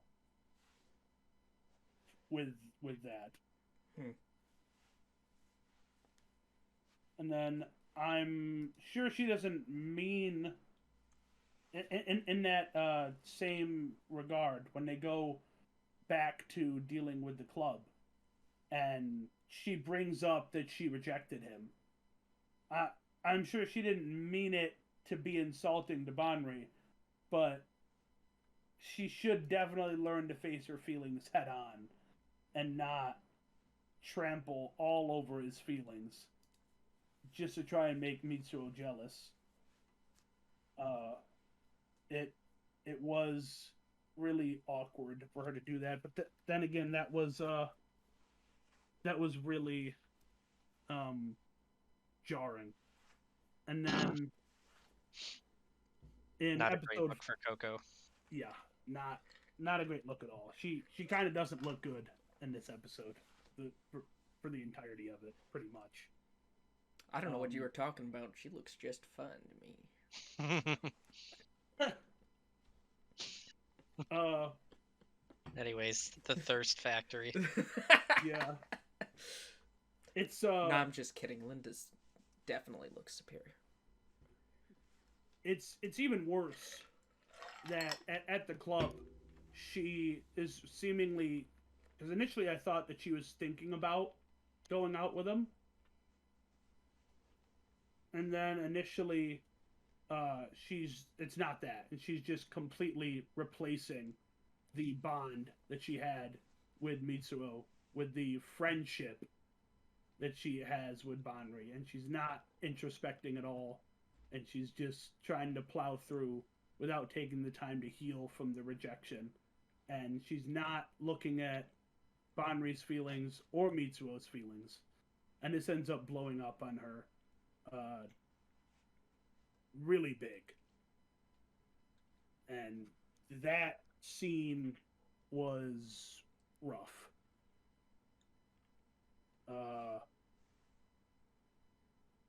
The scene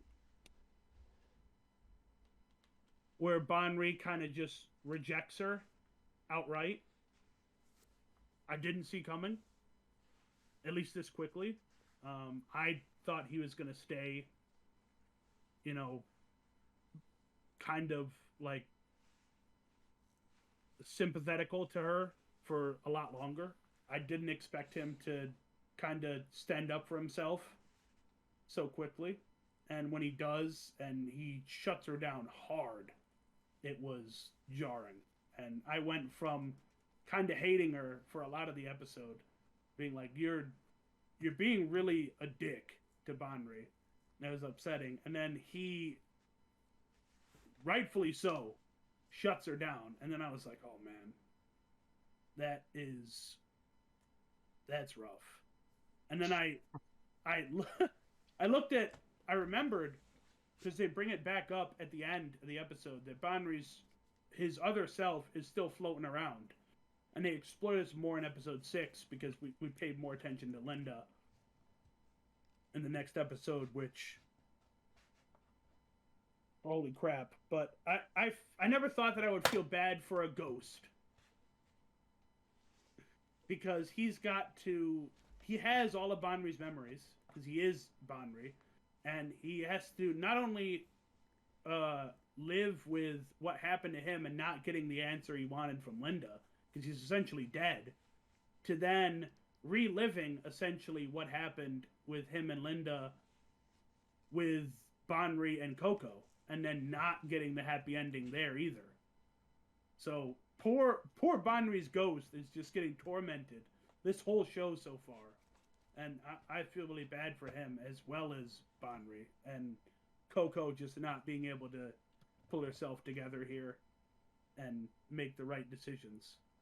And then episode 6 hits, and it just, my soul is shattered completely. It's crazy, because for a while Banri has been seething with, it didn't start as anger, it started as curiosity, but it boils up to anger after the explosion with him and Coco, and he's upset, and he asks Linda, why haven't you talked to me about, like, you know me. And it's revealed that Linda was the first person to find him, and she blames herself for him apparently trying to commit suicide or him getting hurt. She thinks that maybe he did it because she didn't get there in time, and we're left in the dark as to how that conversation ended, because he shuts himself in the bathroom, and I was actually surprised he had the introspection in the moment to realize that he was doing the same thing that Linda was doing to him, to everyone else. I thought that was crazy, that he, in the moment, when everything going on, would have the self, like, the courage, really, and the self, like, introspection to be like, wait, I'm no better. I can't really blame her for what she's doing because I did it to her. And then we have the reveal of her saying, well, I didn't want you to try to kill yourself again. So, and then Coco says that she loves him. So, I mean... Roller coasters, baby. Up, down, up, down. It's insane. It was an insane episode. Series of episodes. I was not ready for it. Mm-hmm. But, yeah. So you got Don't worry. over... Don't worry. It keeps being great. Yeah, it's a fantastic show. You gone over your 3 episodes. Overall thoughts, Joey? You still liking it? Oh, yeah. Yeah, I still don't know how to classify it at this point. I really like it. It's definitely a show that hits the feels, for sure. I'm definitely interested for the next 3. I want to see where it goes. I think we're moving on to 6 next time. We're going on an accelerated schedule. Yes. So I'm definitely looking forward to the rest of the show. For Good. sure, because I'm waiting for Joey to pull out the word. I'm waiting for him to say that he loves it. He will. Yeah, it's too. It's coming. It's too. I'm too in. I'm still on the roller coaster. Like a show like this is definitely going to depend on how it ends. Don't worry, it'll let you off and then run you over. There are happy moments too. I mean, I didn't say he wouldn't be run over by something happy, but he'll be run over by something. Yeah, I've definitely been run over several times already, so it's pretty crazy. Well, good. You're enjoying it. Yeah, there are emotions. Baby, I've had a few. Ride. This show has a special place in my heart, so I can see why. So if I'm you hate very- it, we hate you. yeah. Oh, Yeah, if I'll just you rip off that Band-Aid now, then. Yeah, if you finish it and you tell me you don't like it, we're not friends anymore. Yeah, so All of a sudden, Joey stopped coming to podcast meetings and He's just not here. It's like it's a 2-man now. he's just he's muted, and we just can't unmute him. Just not. I don't know. He just stopped showing up at that point. he Yeah, didn't. we told him we actually told him he can't come because he doesn't have a camera. Pretty much. But I think that wraps it up for this week. Mm-hmm. That does it. We thank you all for coming with us on this grand adventure that we're still having. And next week we will continue to cover the series that we talked about. We will potentially have a separate video for Attack on Titan. So look forward to that, because there's a lot of things going on there that, quite frankly, we go over our time too much already, and I don't think we have the time in a podcast to dedicate to Attack on Titan currently. So that video will be out soon. We're going to put more content up. Timestamps are down below. And please like, comment, subscribe. You know the things. Oh, you typical YouTuber, you. Yeah. Yeah. Yep. You guys know the things. We will Comment. be back. Comment, tell us you hate us. Tell us how our production is dog. See this? Well, All you gotta do Or is add a few comment. purple balls onto my head, and Twitter will absolutely eat me alive. Uh-huh. Or comment and tell us how cute Jake is looking tonight. It's all on you. Kawaii desu. Yeah. Thank you all for showing up with us. This only happens with your support. So, thank you. And we'll see you next time. Have a good night, everybody. Bye-bye.